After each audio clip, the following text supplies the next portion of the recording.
Bueno, ya estamos en vivo desde la página de Historia UNAM. Vamos a esperar a que se vayan conectando, compañeros, las compañeras.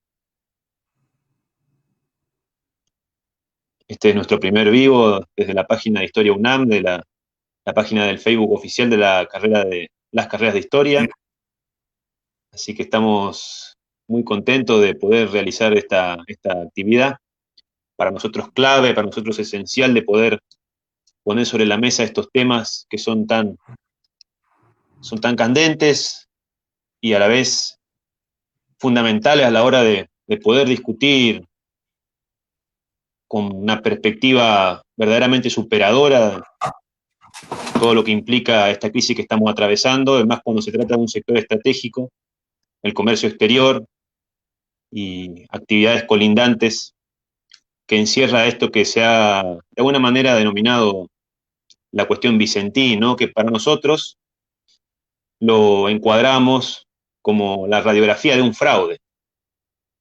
Pero bueno, eso ahora más en un ratito, aquí el compañero que tenemos con nosotros, que tuvo la gentileza, la amabilidad desde el primer momento de decirnos que sí para promover, para realizar esta actividad, nos va a dar muchísimos detalles, porque conoce lo minucioso, lo pormenorizado de este caso, que ahí donde se esconde el entramado de esto que desgraciadamente en los grandes medios de comunicación o por ahí en otros espacios de mayor alcance, se hace difícil poder llevar claridad ante un tema tan sensible que es tan fácilmente condicionado por construcciones simplistas y manipulaciones que están a la orden del día en esta sociedad tan mediatizada donde vivimos. Pero bueno, hoy aquí, aprovechando un poco esta situación que nos permite esta herramienta, poder llegar a la mayor cantidad de compañeros y compañeras a lo largo y ancho del país, desde aquí, desde Posadas Misiones, desde la carrera de Historia, de la Facultad de Humanidades y Ciencias Sociales de la Universidad Nacional de Misiones. Muy agradecido por el acompañamiento del Departamento de Historia, de la Consejería de Graduados, de la que formo parte como consejero, y desde el Movimiento Pedagógico de Liberación, una organización político-sindical que viene intentando plantear la necesidad de superar las reivindicaciones económicas y sectoriales y abrir un poco el horizonte a poder discutir estos aspectos que son fundamentales a la hora de entendernos a los docentes, a los educadores, al conjunto de los trabajadores como un sujeto político que debe volcar su capacidad organizativa y sus mejores ansias y esperanzas de construir una sociedad más justa en pos de producir este tipo de iniciativas. Esto está encuadrado dentro de un seminario que habíamos realizado el año pasado, que se llama Capitalismo, Acumulación y Conflicto Social, donde han pasado varios intelectuales, varios referentes políticos y sociales, docentes, investigadores, de la talla de Alejandro Olmos Gaona, Pablo Bonavena, Gastón Caligaris, Alberto Bonet. Y bueno, y hoy, la verdad que para mí es un enorme orgullo poder contar con la presencia de un compañero que uno lo ha conocido por sus producciones, innumerables producciones, y también por una intervención impresionante en la legislatura de Santa Fe, donde de alguna manera empezó a blanquear, a poner los puntos sobre la I de qué estamos hablando cuando hablamos de esto que decimos la radiografía de un fraude Vicentín. Escritor, periodista, uno de los principales referentes en cuanto a todo lo que tiene que ver con la investigación del terrorismo de Estado en la provincia de Santa Fe, investigador y uno de los principales denunciantes de la situación de la narcocriminalidad y de las ligaciones que existen entre el poder político y el poder económico, y esto que es una clara manifestación de la descomposición del sistema capitalista en el que vivimos, y por supuedo un conocedor de todo lo que encierra la cuestión de la situación del comercio exterior, del agro y puntualmente del tema Vicentín. Carlos del Frade, muchísimas gracias desde el Departamento de Historia, del Movimiento Pedagógico de Liberación, También nos pidieron que te hiciéramos extensivo el saludo del Partido Socialista de la provincia de Misiones también, que suscribía a esta actividad. Así que muchísimas gracias. Todo tuyo este espacio. Gracias por estar con nosotros. Y bueno, quisiéramos un poquito entender esto que vos hace muchísimo tiempo venís estudiando, analizando, que es Vicentín, la radiografía de un fraude. Muchísimas gracias, Jorge. Es un privilegio compartir este espacio con ustedes, que nos hayan abierto esta gran posibilidad de llegar a uno de los sitios más hermosos y con más rica historia de lo que significa la construcción todavía no terminada de la patria grande, y con la idea de lo que decían los guaraníes, la tierra sin mal, en donde, como después iba a escribir un pibe de 25 años que se llamaba Vicente López y Planes, el gran sueño colectivo inconcluso de ver en la vida cotidiana, en el trono de la vida cotidiana, en la noble igualdad, eso que buscaban los guaraníes y que se extendía, esa tierra sin mal era la tierra con igualdad, y esa es la construcción que todos tenemos que ir forjando y peleando. Somos herederos de la lucha por aquellos sueños o testigos también, continuadores, de la pesadilla del privilegio imponiéndose sobre las mayorías. La historia de Vicentín es la historia del capitalismo en los últimos 70 años de historia política argentina, y especialmente el gran capital. Vicentín se inicia en 1929 en el norte profundo de la provincia de Santa Fe, donde todavía estaba desarrollando su fenomenal saqueo, una política que hoy hemos denunciado ya como un crimen económico de lesa humanidad y que se convierte en un ecocidio, la forestal, que terminó talando 4 millones de quebrachos colorados en el norte profundo de la provincia. Y en ese territorio en donde todavía estaba en pleno auge estas exportaciones millonarias en libras esterlinas de la forestal a Inglaterra, y le dejaba migajas a la provincia de Santa Fe de la Argentina, empiezan dos hermanos a producir dos negocios. Por un lado, el acopio de cereal, y por el otro lado, la desmotadora de algodón. Eso va evolucionando en forma paralela al desarrollo del capitalismo a nivel nacional, a nivel regional, y tiene un punto muy importante a partir de la década del 60, lo que fue el golpe de Onganía del 28 de junio del 66, porque es allí en donde Longaniato, a través de sus referentes en la provincia de Santa Fe, le entrega tierras en dos de los tres departamentos del norte profundo de la provincia: General Obligado, sobre el río Paraná, y el departamento Vera, el más grande de la provincia de Santa Fe, pero que está bien en el norte, pegadito con el Chaco. Le entrega tierras para sacar de allí el algodón, que va a ser la materia prima fundamental para Vicentín. Eso tiene una actual vigencia muy fuerte, porque hoy están en conflicto las 436 familias de lo que ellos llaman la algodonera Avellaneda, que está ubicado en el Parque de Reconquista, una de las principales empresas referentes, las raíces prácticamente del modelo de desarrollo de Vicentín, a quienes le están pagando por hora 121 pesos la hora a las y los trabajadores. Tengan en cuenta que Vicentín factura por minuto 224.000 pesos. 224.000 pesos factura por minuto Vicentín, y le pagan 131 pesos la hora a las mujeres y a los hombres que trabajan allí en Algodonera Avellaneda. Ese es un conflicto que hoy tiene a las y los trabajadores frente a la fábrica, con una carpa para que nadie ingrese. Aquello que en la dictadura de Onganía comenzaba a ser prácticamente una especie de pauta de comportamiento del capitalismo nacional, las dictaduras utilizando los bienes públicos al servicio del capital privado. Empieza allí el circuito de créditos del Banco Nación, como bien dice la gente de Vicentín, que tienen una relación de 60 años con el Banco Nación. Pero en 1973, en lo que significa primero la primavera camporista y luego el último gobierno de Perón, hay una movida interna muy fuerte en el sindicato aceitero de Reconquista, que genera la toma del sindicato aceitero el 30 de junio de 1973, y eso no pasó desapercibido para la patronal de Vicentín, que ya tenía aceiteras allí en Reconquista, y eso generó que 3 años después, cuando se desata el terrorismo de Estado, cuando viene la noche carnívora de la dictadura, se generen mínimamente registrados 22 secuestros, 14 delegados sindicales que son torturados en la base aérea de Reconquista, que fue el centro, la cabecera, el Auschwitz, el norte provincial fue esa base aérea de Reconquista. Y después los sobrevivientes son vinculados a distintos sitios de detención, lugares de retención de detenidos, como dice la CONADEP, y centros clandestinos de detención en distintos lugares de la provincia. Hace 2 semanas atrás se reinició la causa por delitos de lesa humanidad en la Justicia Federal de Reconquista contra Vicentín, en donde voy a tener el orgullo de ser uno de los testigos para aportar todos los datos de lo que significó el terrorismo de Estado vinculado a las grandes empresas. Como pasó en el establecimiento Las Marías, con la yerba, con lo que estaba pasando y sigue sucediendo en torno a la investigación de lo que fue Acindar en el sur de la provincia de Santa Fe, el ingenio Ledesma en Jujuy, los distintos ingenios azucareros de la provincia de Tucumán. Todo eso forma parte del Gran Capital.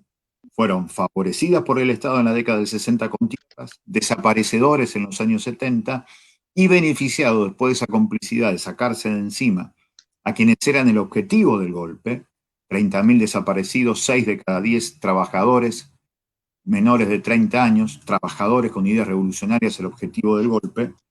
La dictadura lo premia a Vicentín y le da el primer puerto de aguas profundas en Ricardone, muy cerca de la ciudad histórica de San Lorenzo. Allí Vicentín, gracias a esa complicidad con la dictadura, gracias a eso que el Estado argentino le da un gran salto cualitativo y cuantitativo. Se mete en el reservado negocio internacional de la agroexportación. Allí empieza un despliegue fenomenal de este grupo que había empezado en 1929. Y allí, José Alfredo Martínez de Hoz, ministro de Economía de la dictadura, empieza lo que significa la desarticulación de la Junta Nacional de Granos, empiezan los puertos privados, y 3 años después, Domingo Felipe Cavallo, a cargo de la presidencia del Banco Central de la República Argentina, estatiza la deuda de 600 empresas, entre ellas Vicentín, que en aquel momento tenía más de $2 millones. Es decir, otra vez el Estado al servicio de Vicentín desde la dictadura. 19 años después, en el año 2001, Vicentín fuga $135 millones y otra vez el Estado, de forma boba y cómplice, termina poniendo la cara y poniendo la plata por Vicentín. Y ahora, otros 19 años después, en un ciclo que se repite en la historia de la relación de Vicentín con el Estado, Vicentín completa la construcción, la falsificación de una supuesta deuda de 1.350 millones de dólares, ahora en el 2020, cuando en el 2018 ocupó el primer lugar entre las agroexportadoras de la Argentina. Fue la empresa número 7 entre las 1.000 empresas que más facturaron. Facturó 118.000 millones de pesos. Mucho más que Cargill, mucho más que Dreyfus, mucho más que Bunge, mucho más que Aceitera General de ESA, mucho más que ACA. 118.000 millones de pesos. Ganó 30.000 millones de pesos. Decía que tenía un patrimonio de 500 millones de dólares. Y lo cierto es que un año y chirolas después tiene esta deuda de 1.350 millones de dólares. Se abre un concurso de acreedores a partir del 10 de febrero del 2020 y en ese concurso de acreedores aparecen 2.638 acreedores, de los cuales 1.895 son productores del campo, fundamentalmente de 2 provincias, Santa Fe, Córdoba, y en tercer lugar, productores de la provincia de Salta. Esto es muy interesante porque también refiere a lo que significa el profundo desprecio que hay sobre la naturaleza, el avance de la frontera sojera haciendo pedazos los montes y los bosques naturales de Salta, y después la locura que significa el traslado en camión con miles de camiones del cereal de Salta hasta los puertos sobre el río Paraná. Eso también es para pensar lo que significa de nuevo la concentración de tierras en poca mano, la extranjerización de la riqueza que sale de esas tierras. Ayer salió un informe sobre que el 0,06% de los propietarios de tierras acá en la provincia de Santa Fe acaparan prácticamente el 40% de tierras cultivables. Esto es un fenomenal proceso de concentración también de tierras en pocas manos. Y además con la menor cantidad de gente posible dentro de los pueblos vinculados al campo. Es decir, ya no existe aquella idea de la familia por generaciones está poblando el campo. Al contrario, hay mayor población de drones que de gente de hueso y de carne allí en los campos de nuestra provincia, especialmente en el norte profundo, en donde hay mucho latifundio, en donde hay propiedades de hasta 26.000 hectáreas, como pasa en el departamento 9 de Julio, que es el otro departamento que tiene el norte provincial, en donde nosotros hemos estado también. Es allí en donde empiezan a aparecer los datos concretos sobre otras causas. Esta que yo te conté, lo de los números de los acreedores, son los vinculados al proceso civil y comercial que se sigue en Reconquista. Pero después hay 4 causas penales. La que ya te conté, la iniciada por la Liga Argentina de los Derechos del Hombre sobre los crímenes de lesa humanidad de Vicentín, sangre y dinero, prácticamente la síntesis del capitalismo. La sangre que produjo Vicentín le generó más dinero a Vicentín, eso pagado por el Estado genocida.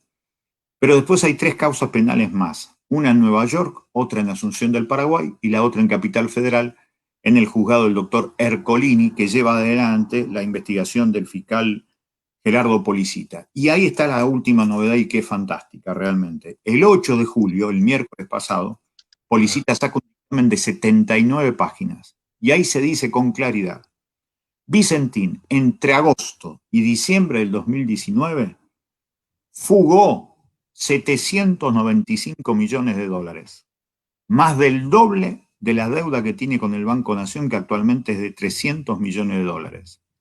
Y hay algo todavía. Esa fuga de dinero la hicieron con transferencias del Banco Nación, del Banco del Pueblo argentino, en 1.418 transferencias a cuentas particulares de los directivos de Vicentín que estaban en otros bancos. Robaron la guita, se la llevaron, vaciaron la empresa. No es defraudación, es robo, es saqueo, es complicidad absoluta con funcionarios corruptos del Banco Nación. El otro día me indignaba tanto como alguna vez cuando leí por primera vez Política Británica en el Río de la Plata de Raúl Scalabrini Ortiz, leyendo ese fallo de Policita. Porque ahí deja con claridad algo que debe leerse en el contraste, exactamente como estas 2 imágenes que estamos mostrando, la de Jorge y la mía en estos momentos en esta pantalla. Piensen en toda la gente que ustedes conocen y quieren, de sus familias o de sus compañeros, de sus amigos que han ido a buscar un crédito para tener la casa propia al Banco Nación. Piensen en cuánto tiempo le demandó lograr ese crédito, en el mejor de los casos, para lograr esa casa. En noviembre del 2019, dice el fallo de Policita a través de la auditoría del Banco Nación, en noviembre del 2019, cuando ya Vicentín generaba una gran peligrosidad y no se le podía prestar un solo peso, en noviembre del 2019, Vicentín tuvo 28 créditos. Ponete a pensar que es un mes que 30 días. Si le dieron 28 créditos, se lo daban sábado, domingo, feriado, y con la única garantía de un correo electrónico. Pero el caso más alevoso se da el 27 de noviembre del 2019, en donde el señor Maximiliano Padoan, hijo de quien había sido directivo de Vicentín, hijo de quien había sido presidente de la Bolsa de Comercio durante muchos años de la ciudad de Rosario, junto a otro hombre, Germán Vicentín, así se llama el tipo, entraron ese 27 de noviembre a las 10:38 de la mañana y se fueron a las 11:17, es decir, 39 minutos, y el Banco Nación, en 39 minutos de demora, le dio 6 millones de dólares. Es indignante. Pensá en el tiempo que necesita una familia promedio en cualquier lugar de la Argentina para conseguir un crédito del Banco Nación para la casa propia. Estos tipos que ya habían fugado 795 millones de dólares con sus cuentas particulares, iban al banco y en 39 minutos se llevaban 6 millones de dólares más. ¿Cómo se llama esto? Estoy seguro que si hay algo que no se llama, esto no es crisis. Esto es vaciamiento, esto es robo planificado, esto es saqueo. Por lo tanto, lo que hay que decirle a la gente que se preocupa en Reconquista y Avellaneda por el futuro de Vicentín, que para defender Vicentín hay que defenderlo de los delincuentes de guante blanco que están dentro de Vicentín. Porque esto es lo que ha sido el desarrollo del capitalismo en la Argentina. En los últimos 5 años, aquel proyecto de la dictadura que era con botas, se hizo realidad con votos durante el macrismo, en un cambio que no es de vocales, sino que es profundamente cultural. Por eso hay que tener mucha paciencia para ir democratizando esta información. en donde el capitalismo en la Argentina ya empieza a ser pensado de otra manera, capitalismo solamente financiero, multiplicar la guita con la guita, no multiplicar el trabajo para que se multiplique la producción. Entonces aparece la fuga de capitales, el lavado de dinero, la subfacturación de exportaciones, evasión impositiva, elusión impositiva y la contracara. Lo que entra y lo que sale por los puertos a partir de la desarticulación del SENASA en enero del 2016 con el macrismo genera mayor narcotráfico y mayor contrabando de armas que se traga la vida de nuestra privada en los grandes barrios de las grandes ciudades que todavía tiene la Argentina. Así que más que nunca nosotros pensamos que hay que profundizar las dos ideas que desarrolló el presidente de la Nación el último 8 de junio. Intervención para garantizar la investigación y que quede determinado quiénes fueron los delincuentes del Estado Nacional y los delincuentes de la empresa que le robaron al pueblo mínimamente 300 millones de dólares, porque son los dineros del Banco Nación, del Banco del Pueblo, y por otra parte, expropiación, porque es con un proyecto de ley de expropiación que se abre el Congreso, que sigue siendo aún hoy en la Argentina el lugar más democrático, más participativo y más transparente para que se discuta qué hacer con Vicentín. Porque detrás de Vicentín está la historia de los conflictos que todavía no hemos solucionado en esta Argentina profundamente unitaria y que se dice federal solamente como jarabe de pico. La tierra, los puertos y el sistema financiero que sigue estando regido nada menos que por la ley de entidades financieras de la dictadura de 1977.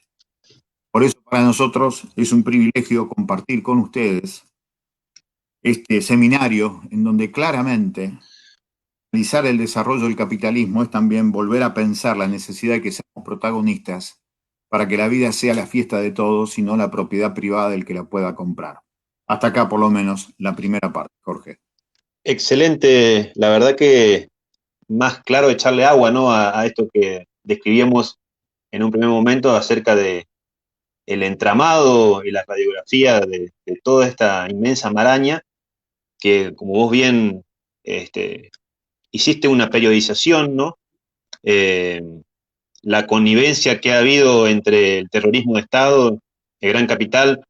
Nosotros aquí tenemos cerca, como vos bien mencionaste, el caso de las Marías, de la familia Navajas, o incluso la ex celulosa argentina, que transitó un proceso muy similar al que vos decías, con la estatización de su deuda. Te quería preguntar, ¿cuáles son porque digamos, cuando ahí hablamos de por qué Vicentín es una empresa que representa las expresiones más avanzadas del capitalismo agrario, y vos mencionabas que esta agricultura sin agricultores, porque vos decías, hay más drones que personas trabajando en las chacras, ya ni siquiera son chacras, son inmensas extensiones de un agronegocio, muy distinto a lo que por ahí sucede en otros lugares, por ejemplo en la provincia de Misiones, donde persisten algunas explotaciones familiares y demás. ¿Cuáles son los vínculos de Vicentín con otros grandes consorcios y monopolios como Glencore, que al mismo tiempo nos llevan también a discutir el tema de la deuda externa? ¿Cómo viene el entramado respecto a eso? Vicentín, por lo que nos dijo incluso Sergio Nardelli, a quienes formamos parte de la comisión de seguimiento de Vicentín desde la Cámara de Diputados de la provincia de Santa Fe, nos dijo que ellos siempre, desde la década del 90, esto también es una pauta del capitalismo, y especialmente de ese llamado capitalismo nacional que solamente tiene como objetivo nacional porque nació acá, nada más, porque no representa los intereses nacionales. En la década del 90 ellos se empezaron a asociar en cualquier negocio, incluso hasta en la bodega que tienen en estos momentos en Mendoza, se han asociado siempre a capitales internacionales. Eso también es una pauta. Los 90, con el menemato rubicundo en la historia argentina, era la asociación del gran capital nacional con capitales internacionales. Pero con Glencore, grupo suizo multinacional, la asociación viene desde el año 2007, a partir de lo que significa la asociación para constituir la empresa, como ellos hablan siempre en inglés, le llaman la empresa de crushing más grande del mundo, de molienda de granos, que está en Timbúes, que se llama Renova. Ahí tenían 50%.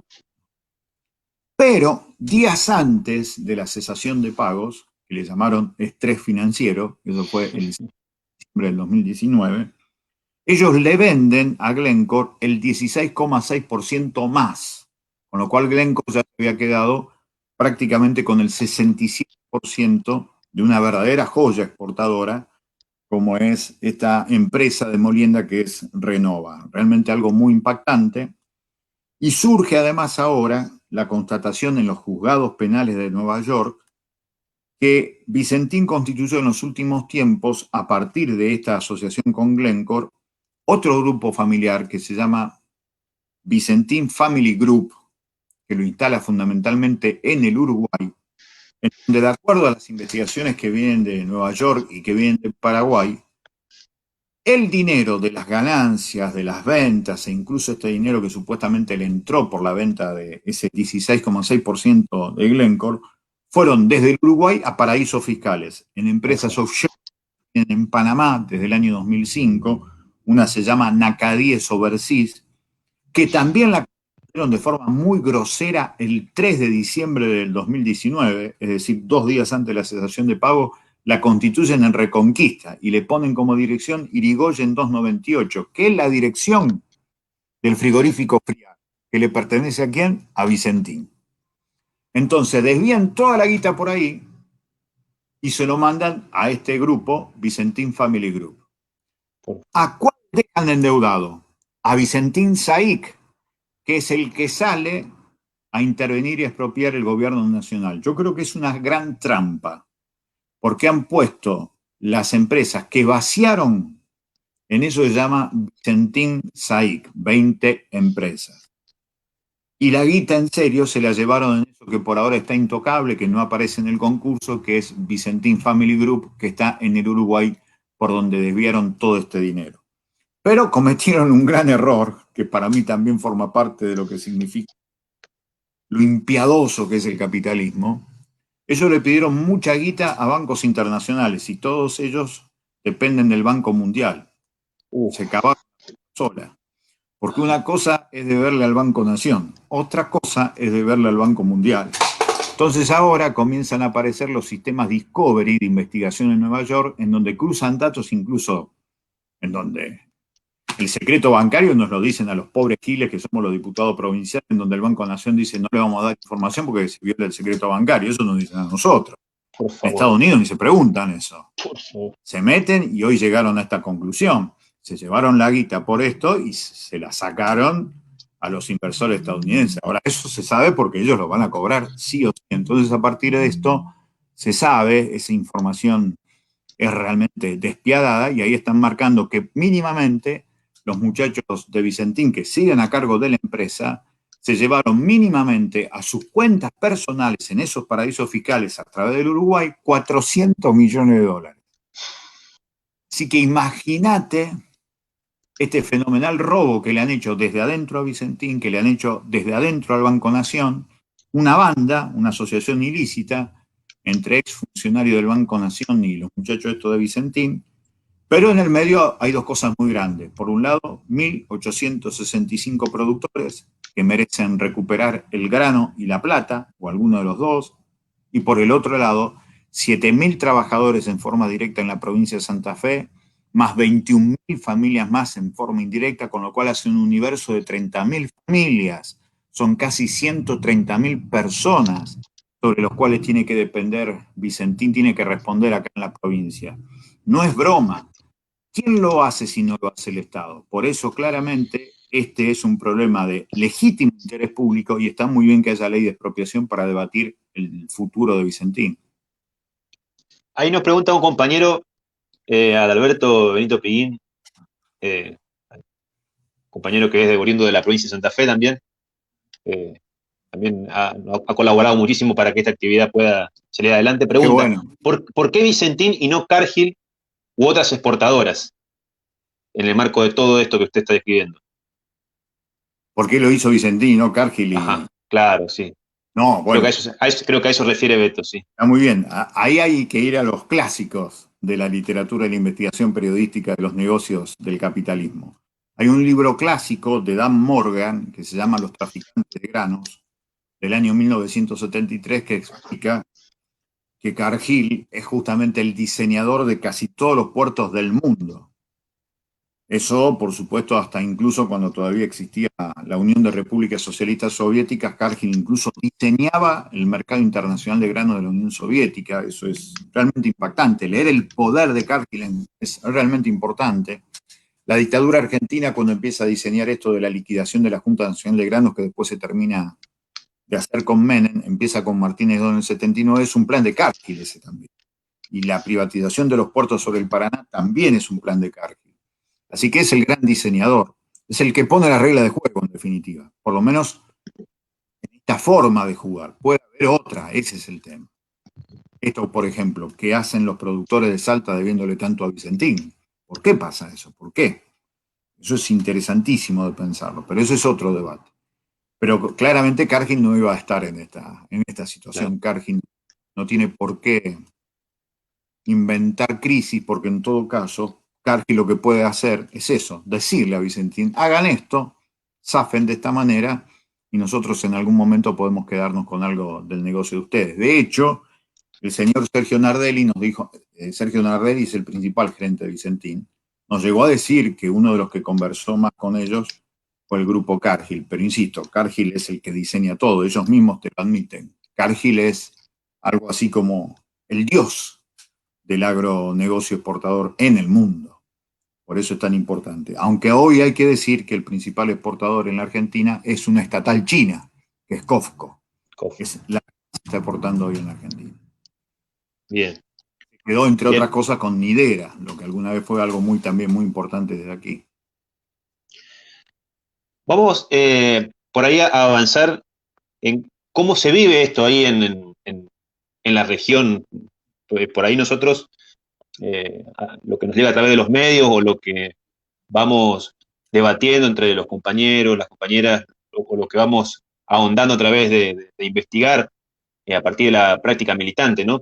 Pero cómo se vive ahí en el territorio, en la región, esta situación. ¿Cuál ha sido la posición de los trabajadores, de los sindicatos de aceiteros y desmotadores?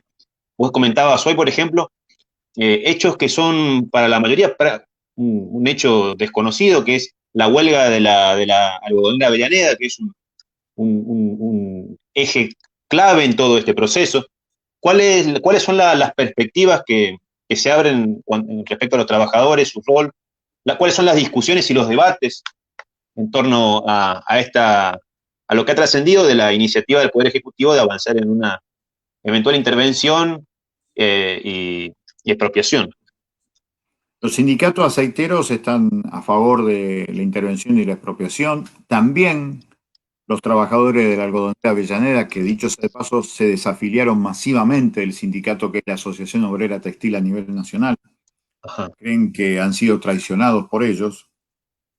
En eso coinciden, mirá vos, tanto Cargill, tanto Vicentín como la OET han rubricado documentos del Ministerio de Trabajo echándome la culpa a mí de todas estas cuestiones. Así que en eso coinciden.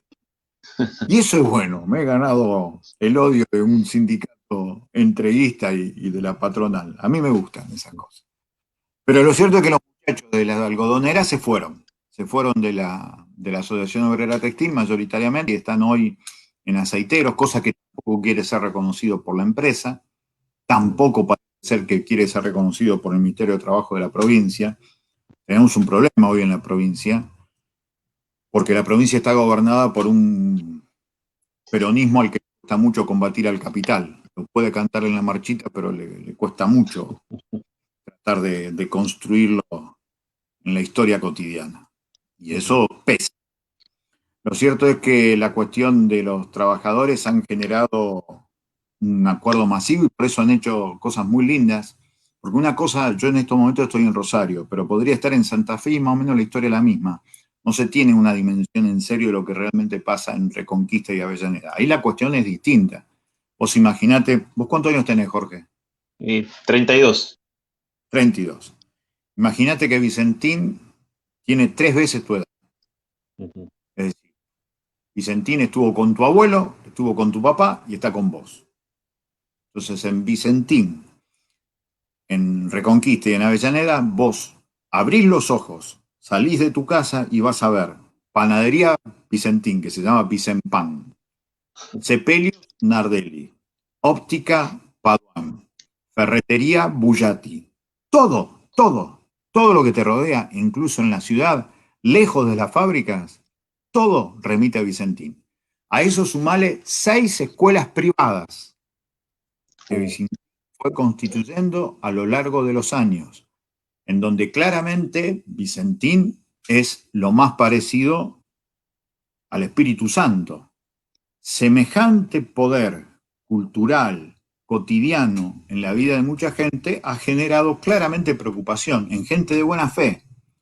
Por eso fue tan importante el 9 de julio la gran movilización que hubo en Reconquista, ahí, en ese lugar en donde abrís y cerrás los ojos para empezar y terminar el día, y ves Vicentín, ahí mismo hubo una gran movilización de trabajadores a favor de la intervención y la expropiación. Así que eso hay que valorarlo, es una lucha que creo que se va a ganar, y se va a ganar por eso que te digo, estas informaciones que yo te conté a vos, más temprano, más tarde, la gente lo va a conocer. Y yo creo que la gente puede estar en contra del gobierno, puede ser macrista, puede estar a favor de la propiedad privada, puede tener miedo que se venga el comunismo en la Argentina, todo lo que quieras.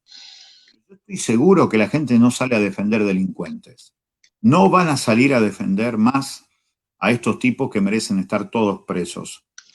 De Sergio Nardelli al señor Paduan, todos merecen estar presos. Le han robado al pueblo argentino, le han robado al Banco Nación de una manera alevosa. Entonces, imprescindiblemente, cuando esto más se conozca, más se difunda, cada vez va a haber menos apoyo. Y por más que haya dudas en el gobierno si se avanza o no se avanza con la expropiación, dentro de 3 semanas, con el desarrollo, con la circulación de esta información, la propia gente de Vicentín, que ya pidió, por otro lado, la intervención, va a pedir que se debata en el Congreso qué hacer con sus empresas. sí, justamente yo te estaba por preguntar cómo se configuraba el bloque político que abraza de alguna manera esta idea de que todos somos Vicentín, porque incluso ayer se lo veía, el 9 de julio se lo veía a Padoan ahí con su camioneta, en el marco de esta marcha donde pedía justicia y libertad. Sí, eso Bueno, igualmente fue en Reconquista. Eso fue en ajá, Reconquista y Avellaneda. Eso cuando se lo ve a Paduan en su bien, eso, camioneta, eso es en el norte de la provincia de Santa Fe, en donde ellos son amos y señores. claro, esa era con poco más o menos respondiste, ¿no? Que vos tenés la confianza de que a la corta o a la larga se vaya esclareciendo y se vaya decantando el nivel de alevosía que significa este fraude, ¿no? Yo Porque es creo que hay que interesante, acordarse siempre de esa foto de Paduan sonriéndose. Entre otras cosas se sonreía porque Policita lo separó de cargo y de culpa porque dejó de ser directivo de Vicentina en el 2003, así que no le entra a Paduan padre, sí a su hijo. Su hijo tiene inhibido los bienes, por todo, porque uno de los que fue a pedir esos 6 millones de dólares el 27 de noviembre fue el hijo de Paduan. Él no zafa, pero él se reía por su suerte personal, estoy convencido, y unidad que mostraba allí. Pero hay que acordarse de eso, porque dentro de 3 semanas no creo que sonría tanto. bien, esperemos que sea así, que así sea. Sí, sí. Eh, ¿Cuál es el rol o cuáles han sido las posiciones de las entidades agrarias? Digamos, recuerdo que en el año 2008 todas estaban nucleadas en torno a la oposición de lo que era la iniciativa esta de la 125 y demás. Pero parecía ser que hubieron algunas fricciones. ¿Cómo es el mapa político sindical del agro en relación a este Es tema? raro, porque hoy yo te diría que el que más claro la tiene es la Sociedad Rural de Córdoba. La Sociedad Rural de Córdoba, a través de su presidente, dijo algo clarísimo el 20 de junio. Él ni loco sale a aplaudir a quienes fueron los estafadores de los productores. Eso es contundente, clarísimo. Pero vos después tenés sectores de la Federación Agraria que salen a defender a Vicentín con ese lema que cada vez tienen menos raíz concreta sobre que vienen por Vicentín, vienen por el campo. No, ya hemos dicho y la gente lo sabe, en 1895 acreedores son muchachos del campo, no se van a mover mucho por quienes le sacaron la soja y la guita. Así que me parece que eso por eso se va a caer. Creo que el mapa está muy fragmentado como en casi todos los sectores. Me preocupa más esto que vos preguntabas al principio sobre lo que significa cuál es el mapa de una multisectorial o una multipartidaria que estemos a favor de la expropiación. Ahí me preocupa un poco más, pero insisto que de acá a 3 semanas el panorama va a ser otro por el fenomenal peso que va a tener la información. Bien. Eh, Vamos a intentar avanzar un poco en tratar de perfilar algunos escenarios. ¿Cómo, cómo ves que puede avanzar la intervención? Si es que vos, bueno, vos decías hoy que el fiscal Policita tuvo hizo un anuncio que es bastante contundente, Uh pero -huh. ¿cómo ves desde el punto de vista de lo que en un primer momento fue una decisión grandilocuente, si se quiere, del Poder Ejecutivo de avanzar sobre la estatización de la intervención y luego la estatización de Vicentín, a la actual situación? ¿Cómo sentís que se fue dando en cuanto al ritmo político? Si sentís que de alguna manera se intentó descomprimir la situación, si se aspira a una insistente conciliación, si no se quiere dar de fondo en la batalla. Eso por ahora, después te voy a preguntar otra cosa. Yo creo que el 20 de junio caló muy hondo en la visión del gobierno con lo que se mostró especialmente de Avellaneda, transmitido a todo el país por TN. Entonces, allí me parece que hubo alguno que sacó el pie del acelerador y empezó a mirar para otro lado a ver quién le podía dar una alternativa. La alternativa vino, como no podía ser de otra manera, del gobierno de la provincia de Santa Fe. Omar Perotti es un hombre intelectualmente honesto y como es conservador no quiere la expropiación. Y claramente quiere una salida que no llegue al Congreso. Y para que no llegue al Congreso tiene que ser mesa chica. Él está acostumbrado a hacer política así. Llegó a ser gobernador de la segunda provincia de la Argentina, sí. Entonces está bien que confíe en eso. Es su manera de ser, es su código genético para hacer política. Entonces lo que produce es una salida distinta. Ellos dicen, podemos arreglar con las cooperativas, con los productores y con la propia Vicentín algo distinto para no llegar a la expropiación. Y da la sensación que el gobierno, después de lo que fue el 20 de junio, de alguna manera, o cierto sector del gobierno, vamos por ahí porque no nos dan los votos en el Congreso de la Nación. Esa es una especulación que hoy existe. Incluso cuando vos lo percibís entre militantes peronistas a los cuales le consultás. Nosotros no formamos parte del gobierno, pero estamos muy a favor de todo esto. Yo soy un hombre que cree que la generosidad debe ser bandera de la política, hay que reconocer lo que hace bien el otro, porque si no somos capaces de reconocer lo que hace bien el otro, mal le podemos pedir a nuestra gente que deje el individualismo. Entonces me parece que nosotros vamos a seguir insistiendo sobre que la mejor idea es la original, intervención y expropiación, porque la expropiación es lo único que garantiza un debate democrático. La historia no termina hoy, vos sos profesor de historia, lo sabes muy bien, este es un proceso abierto y va a cambiar, insisto, para mejor a medida que se conozca más información.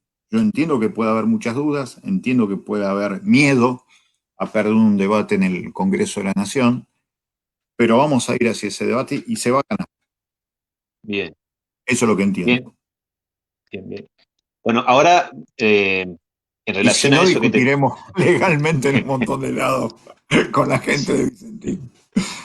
Sí, en relación a eso, una pregunta que va concatenada, que tiene que ver con eh, cómo avisorás, teniendo en cuenta la posibilidad de que avance la expropiación, cómo avisorás o cómo entendés que podría ser esa forma, esa herramienta, la forma que adquiera esa herramienta, eh, para plantear, si se quiere, nuevas reglas de juego o de alguna manera, bueno, darle razón de ser a esto que me parece que es un paso interesante. ¿Cómo ves? ¿Qué forma puede adquirir? Porque se han hablado de muchas cosas, se han hablado de empresa pública, empresa mixta, bueno, eh, ¿qué opinión tenés al respecto de eso? ¿Cómo ves esa cuestión? Nosotros firmamos hace ya creo que más de un mes un documento impulsado por intelectuales como Mempo Giardinelli, Alcira Argumedo, María Vampa, Claudio Lozano, donde lo que nosotros queremos es algo distinto para no volver a caer en la secuencia del Estado bobo y cómplice. Así que nosotros queremos una empresa pública no estatal, donde el Estado tenga la mayoría de las acciones, tal como está pasando hoy en Alemania con Lufthansa, pero con la incorporación de cooperativas de productores y de trabajadores, aunque en estos momentos los trabajadores tienen una posición muy interesante sobre eso, nuestra idea es también que estén los trabajadores. Esa es nuestra idea. Vamos con el proyecto al Congreso de la Nación para debatir cuando se debata la cuestión de la expropiación, creo que es lo mejor, porque allí se despejan todos los miedos, lo dejás sin argumentos a la gente de la oposición, acá no se va a repetir lo del Estado bobo y cómplice, al revés, el Estado se cobra con el dominio de las acciones de Vicentín, con el dominio de algunos inmuebles importantes que tiene la empresa, y a partir de allí, en un cuatrimestre, vos recuperás esos 1.350 millones de dólares por la actividad propia que tiene Vicentín, se respalda y se le da respuesta a los productores estafados, así que me parece que está todo para hacer bien y mejor. Ahora, para hacerlo bien y mejor hay que hacer algo distinto, porque si haces lo que hiciste en el pasado y que te salió mal, te va a salir mal. Entonces hay que Claro. hacer algo distinto para mejorar, y creo que lo mejor sería una empresa pública con participación estatal y que tenga esa posibilidad, que piense incluso 49 o 51% del Estado, eso también para discutir, pero que tenga un claro nivel de participación política en el agronegocio, especialmente en la agroexportación, para que haya interés nacional en defensa de los productores, de las cooperativas, de los trabajadores, y me parece que allí se puede pensar otra cosa. Es para empezar a recuperar algo, un chiquito de soberanía económica. Eso hay que agregarle otra cosa, la recuperación de la marina mercante, la recuperación de lo que significa el comercio exterior en manos argentinas, lo que significa esto de la concentración de tierras en pocas manos, que se empieza a distribuir y democratizar la tierra, el viejo sueño del artiguismo que todavía está incumplido. Así que me parece que esas cuestiones son muy interesantes. Ahí hay una pregunta, dice, ¿cuál es la diferencia entre una empresa pública y una empresa estatal? Que justamente lo público define que van a estar los sectores más vinculados a este negocio agroexportador, los que estén vinculados a las universidades públicas y que no estén nutridas solamente de trabajadoras o trabajadores del Estado de otra área, sea algo totalmente distinto y nuevo. Esa es la cuestión. Lo público está definido por el poder del Estado sobre la mayoría accionaria, no sobre que van a ser todos empleados de otro lugar del Estado, que es lo que generalmente se carga desde la oposición sobre esa idea. Bien. Ahí nos dice Beto Piguín, lo llamativo siempre fue que el norte de Santa Fe siempre fue muy relegado económica y socialmente, pero a su vez es origen de este monstruo empresario que no es el único, es el Así es, carácter tiene razón lo que dice. desigual del desarrollo. Pero también yo eso también lo venía pensando en relación a lo que pasó con la Forestal. La Forestal fue el primer lugar que desarrolló el agua corriente, el agua caliente, al desarrollar el agua corriente y la electricidad en la provincia de Santa Fe, antes que en Santa Fe y antes que en Rosario. Los pueblos del norte tenían electricidad y tenían agua caliente. Eso por la Forestal. Claro. Ahora, cuando la Forestal cerró el último ingenio en la Gallareta en 1964, se produjo tal fenomenal éxodo de gente que hoy los cinco de los 6 departamentos del norte profundo de la provincia de Santa Fe tienen el mayor nivel de pobreza y el mayor analfabetismo. Y eso tiene que ver con eso, lo que fue realmente un ecocidio o un crimen económico de lesa humanidad, como dicen hoy los juristas internacionales, sobre lo cual nosotros venimos trabajando para que alguna vez Inglaterra, el Estado inglés, se haga cargo de fenomenal ecocidio que produjo en el norte Santa Fe. Bien. Hoy, antes de comenzar con el vivo, charlábamos algunos aspectos que tienen que ver, recién Carlos hablaba sobre bueno, una flota además, flota mercante. Eh, pero ahí hay un elemento clave en esta discusión que tiene que ver con la hidrovía, como la avenida de circulación de las mercancías de toda la región de la Cuenca del Plata, ¿no? Eh, el año próximo la concesión de la hidrovía, que están actualmente en manos de una empresa belga, caería. ¿Hay alguna perspectiva de poder discutir junto a esta cuestión de Vicentín, ligar a esto que también es un aspecto clave, ¿no? El tema de la discusión de la hidrovía e incluso el hecho de los puertos que también están en manos privadas? Va a depender de la política, pero yo creo que más de la política provincias sobre la nación para que se incluya los intereses provinciales. Yo el otro día decían en la Cámara de Diputados que es fundamental que, por ejemplo, sobre la bajante histórica del río Paraná, es fundamental que las provincias presionen para que en forma regional el gobierno nacional y el gobierno de Brasil hablen sobre lo que está pasando con el Paraná, ni hablar sobre la cuestión de la hidrovía. Pero esto debería generar, entre otras cuestiones, que alguna vez en serio exista el federalismo en la Argentina. A mí me gustaría más discutir con legisladoras y legisladores de las provincias del litoral argentino sobre la hidrovía antes que decirle al gobierno nacional que haga lo que quiera sobre la hidrovía. No me gusta esa idea. Me gusta debatir de adentro hacia afuera, porque si no siempre es al revés. Y siempre se presenta que los intereses de las multinacionales terminan diagramando incluso la geografía y la ecología de nuestras provincias. Tiene que ser al revés. Pretendo una discusión verdaderamente federal y para eso me gustaría más que nos juntemos las legislaturas de todas las provincias antes que la nación defina. Eso debería ser un paso previo fundamental. Claro. Carlos, por ahí se escuchó decir que la posibilidad de avanzar en la estatización de Vicentín y que sectores como vos mencionabas recién, de trabajadores, cooperativas, el Estado Nacional mismo, tuviera una pata dentro del comercio exterior, podría permitir discutir el, el modelo productivo. ¿Coincidís que esto es así o estaríamos hablando de alguna manera de sostener una, una inmensa maquinaria de producción de mercancías agrícolas que también descansa un poco sobre daños muy perniciosos hacia lo que es el ambiente, como la agricultura intensiva de gran capital, basada sobre todo en la utilización de sustancias que son muy lesivas no solamente para el ambiente, sino también para la sociedad misma? ¿Sentís que esto pueda permitir dar otro debate en cuanto a la agricultura, en cuanto al modelo productivo, o de alguna manera significaría captar más algunas divisas como para que digamos, el Estado pueda afrontar otro tipo de políticas, pero sosteniendo ese tipo de modelo? El debate debe ser ya, más allá de Vicentín.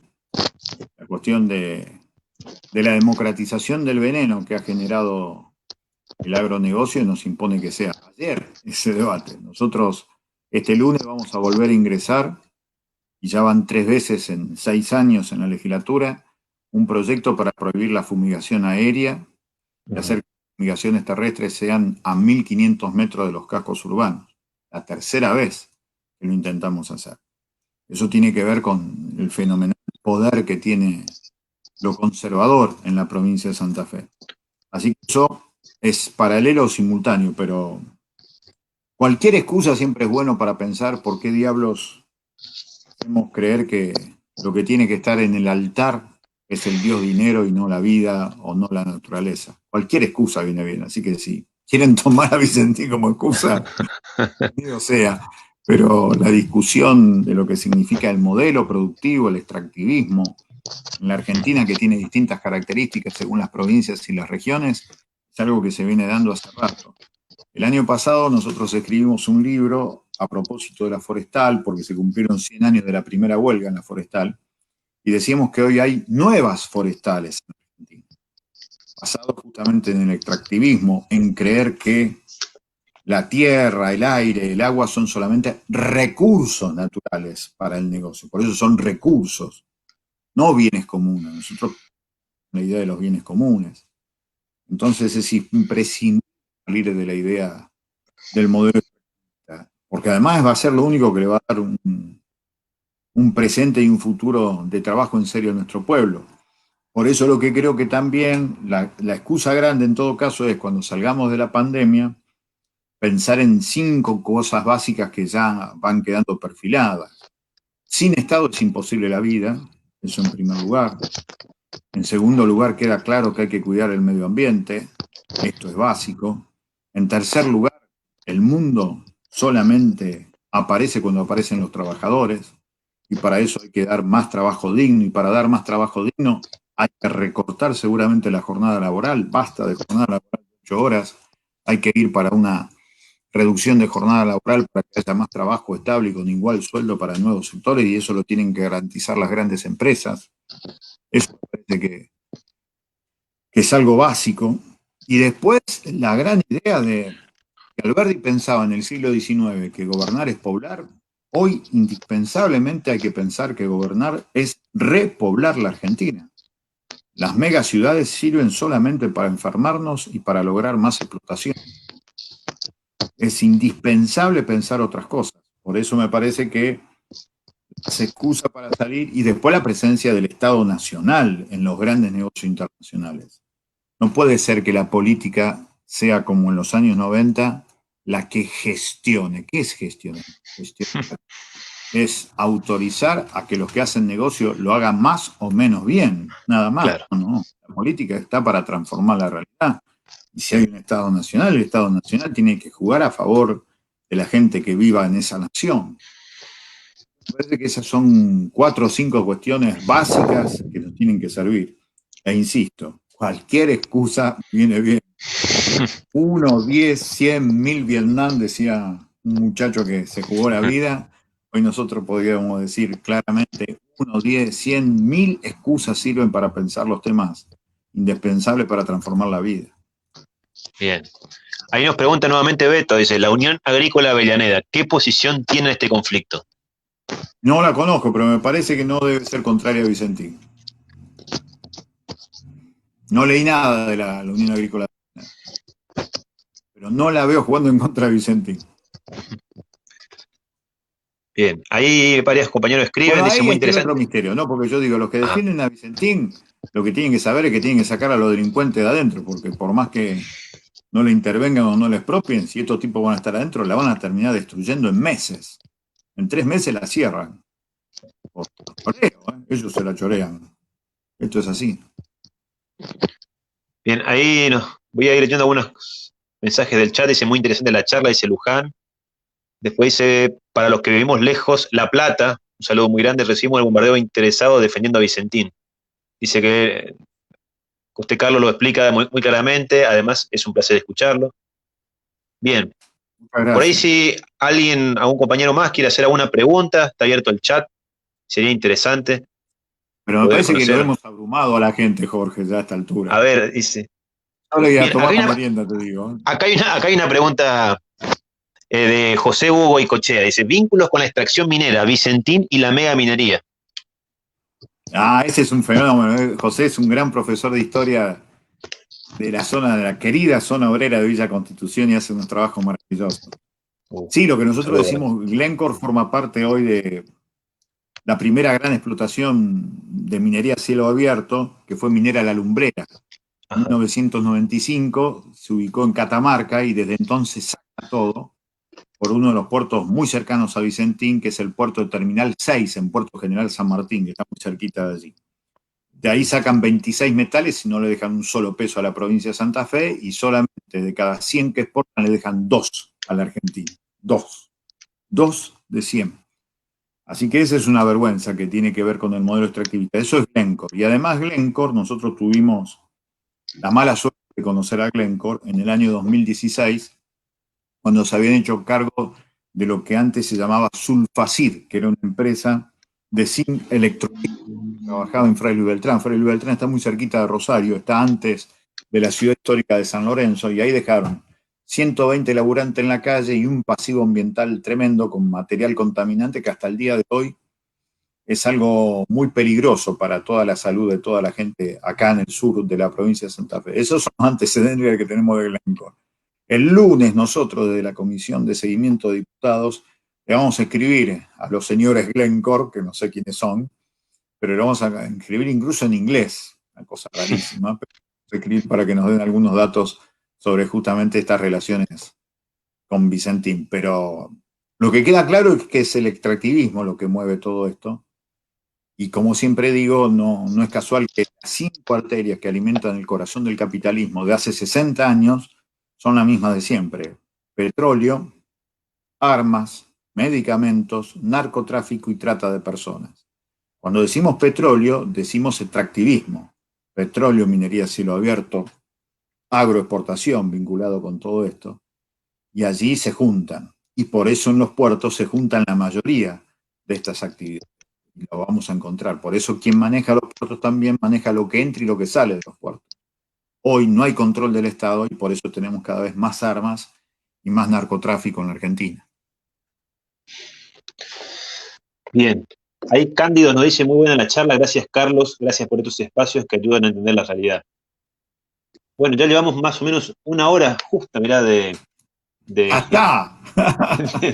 una Ya disertación, la la verdad gente no que tiene por qué aguantar más esto, Jorge. Apiadate de excelente. la gente. Vamos a hacer el intento. Quería comentarles ahí que calculo que la mitad de la biblioteca que ven detrás son los libros que escribió Carlos.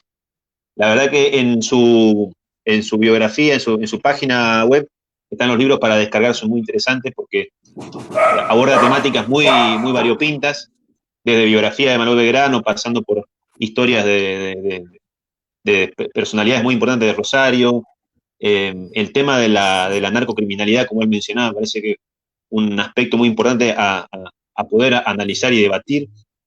La organización obrera, ¿no? Fundamentalmente los libros sobre la CTA y otras experiencias de la lucha de los 70, los 60 y los 70 ahí en la zona de Gran Rosario, del cordón industrial. Bueno, Carlos, me parece que se han satisfecho bastante las expectativas que tenían un montón de compañeros y compañeras aquí en la provincia y bueno, que se ha hecho extensivo a gran parte del país esta actividad. Muy agradecidos por tu predisposición, por tu gentileza, tu amabilidad desde el momento uno en que te planteé la posibilidad de hacer este tipo de cosas. Creo que has hecho una descripción pormenorizada y bueno, aquí lo clave me parece que tiene que ver con la capacidad de replicar esto, de quebrar la imposición y las construcciones, eh, y las configuraciones políticas y mediáticas de algunos sectores concentrados, y de empezar a discutir hacia adentro nosotros, ¿no? Un poco cuáles son estas perspectivas, cuáles son estos escenarios que se pueden abrir, siempre del lado del protagonismo popular, de la movilización, de la capacidad de tensar, de condicionar escenario. Y como decía hoy, hay un sector de la política que está acostumbrado a resolver estas cosas en la mesa chica, la tradicional rosca, y hay una experiencia mucho más rica que se está llevando adelante en este momento que tiene que ver con la huelga que vos describías hoy en la Albonera Avellaneda, donde la participación de trabajadores clasistas, de coordinadoras y demás, que es, me parece que un elemento muy importante a tener en cuenta en todo esto que podemos encuadrar como disentín, si se quiere, como una cuestión así para ponerle un denominador.